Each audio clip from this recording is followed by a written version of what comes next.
Today we're reading from John chapter 4 and verse 16. Jesus said to her, "Go, call your husband and come here." If you read this in context, you'll see that this is a conversation starter, but it's somewhat of a jarring one.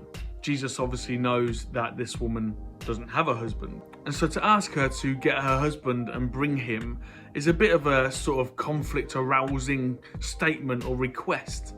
I remember once when I was in an important interview. In fact, the interview was to be ordained as an Elim minister. I was having a chat with these two guys who were interviewing me, and all of a sudden, one of them being a bit prophetic, said to me, "You know what, Darren?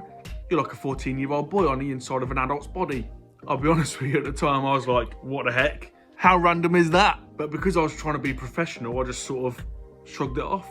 I pretty much ignored what he said. To this day, I've never really known why he said it, but maybe it was a jarring statement that was meant to open up a conversation. Maybe if I'd reacted in some way, or if I'd have asked a question, maybe God would have spoken through him to me in a deeper manner.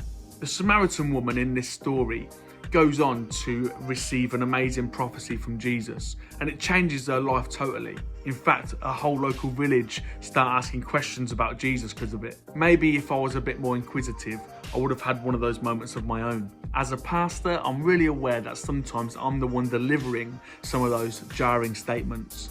And all too often, like me, people just tend to avoid and take offense and disappear.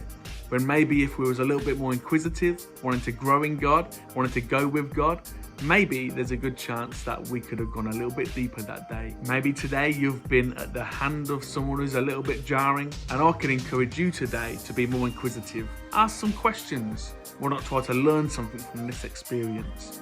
And maybe, just maybe, you might find that God has something deep and meaningful planned for you to come from this jarring seed. Let's start asking more questions. I'll see you next time.